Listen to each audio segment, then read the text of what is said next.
छावाचे केंद्रीय अध्यक्ष नानासाहेब जावळे आपल्यासोबत आहेत. त्यांनी या ठिकाणी मंत्री राधाकृष्ण विखे पाटील यांची भेट घेतली आहे आणि त्यासोबतच हैदराबाद गॅजेटप्रमाणे काही प्रश्न देखील उपस्थित करण्यात आले. त्यांना विचारूयात काय त्यांची भावना आणि भूमिका आहे. तुम्ही आता मंत्री विखे पाटील यांची भेट घेतली आहे. काय विषय होता भेट घेण्यामागचा आणि एक आंदोलनाचा इशारा देखील तुम्ही देताय, काय आहे मागची पार्श्वभूमी? त्यामध्ये जे मराठा समाजाला जे आज आरक्षण दिले गेलेलं आहे की हैदराबाद गॅजेटनुसार की सरकार हैदराबाद गॅजेट स्वीकारायला तयार नाही. स्वीकारलं असेल तर त्या कुठं आणि कसं मराठा समाजाला आरक्षण मिळतं हे सरकारनं स्पष्ट करणं गरजेचं आहे. यासाठी आम्ही विखे पाटलांची भेट या ठिकाणी घेतलेली आहे. कारण की आज जे या महाराष्ट्रामध्ये कुणबी प्रमाणपत्र जे सापडत आहेत थोड्या प्रमाणामध्ये, पण ते व्हॅलिड होत नाहीत. म्हणून ह्या आंदोलनाच्या माध्यमातून जी मराठा समाजाची फसवणूक झालेली आहे, की मराठा समाजाला एक आरक्षणाचं गाजर दाखवून परत एकदा फसवणूक, किती वेळा ही मराठा समाजाची फसवणूक हे सरकार करत आहे.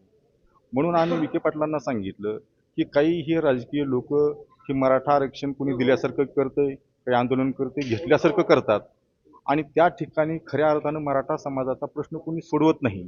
म्हणून जी मराठा समाजाचे दिशाहीन आंदोलन आणि मराठा समाजाच्या आरक्षणाविषयी जे संभ्रम चाललेला आहे हे विचारण्यासाठी आम्ही आज विखे पाटलांची भेट घेतलेली आहे. आणि विखे पाटलांना आम्ही सांगितलं की तुम्ही उपसमितीचे अध्यक्ष आहात, एक पूर्ण समाजाची एक बैठक लावा आणि त्या बैठकीमध्ये स्पष्ट सांगा की आम्हाला मराठा समाजाला कुठलं आरक्षण लागू आहे. त्या संदर्भामध्ये आम्ही भेट घेतलेली आहे आणि ते त्यांनी मान्य केलेलं आहे. आणि जर मराठा समाजाला जर परत फसवणूक होत असेल तर आम्ही रस्त्यावर उतरल्याशिवाय राहणार नाही, ही भूमिका आम्ही घेतलेली आहे. आणि 18 तारखेचा आम्ही इशारा दिलेला आहे. तोपर्यंत की त्यांनी सांगितलं की आम्ही 23 तारखेला बैठक लावू, म्हणून आता 18चं काही आंदोलन होणार नाही. 23 तारखेपर्यंत एक बैठक होईपर्यंत आम्ही शांततेनं घेऊ.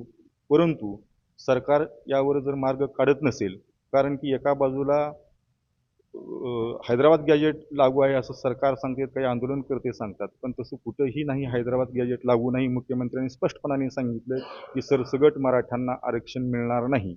ओबीसीमधून ज्यांच्या कुणबी नोंदी सापडतात त्यांनाच मिळेल, परंतु उर्वरित मराठ्यांना आज ज्या मराठवाड्यामधून आंदोलनाची ताकद उभा राहिली त्याच मराठवाड्यातील मराठ्यांची माती या मराठवाड्यामध्ये केली जाते. जर असं होत असेल तर मात्र या मराठवाड्यातील मराठ्यांनी एकाही राजकीय पुढाऱ्यांना या ठिकाणी फिरू देऊ नये.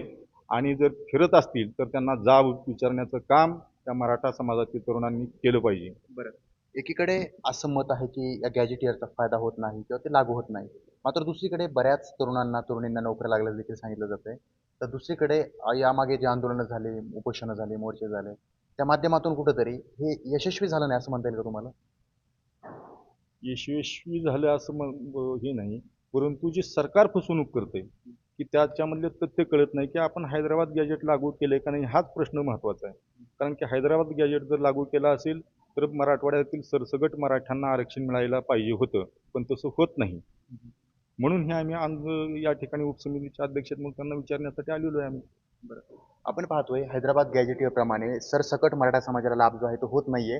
मात्र जर होत असेल तो कसा होतोय याच्या प्रश्नाची उत्तरं, या प्रश्नांची उत्तरं घेण्यासाठी या ठिकाणी मराठा आंदोलकांनी थेट मंत्री राधाकृष्ण विखे पाटील यांची भेट घेतली आहे. तर दुसरीकडे जर आम्हाला संतुष्टजनक उत्तर मिळाले नाही किंवा तोडगा मिळाला नाही तर 18 तारखेला छत्रपती संभाजीनगरमध्ये मोर्चाचा आणि आंदोलनाचा इशारा देखील या ठिकाणी देण्यात आला आहे. सचिन बडे, लोकशाही मराठी, छत्रपती संभाजीनगर.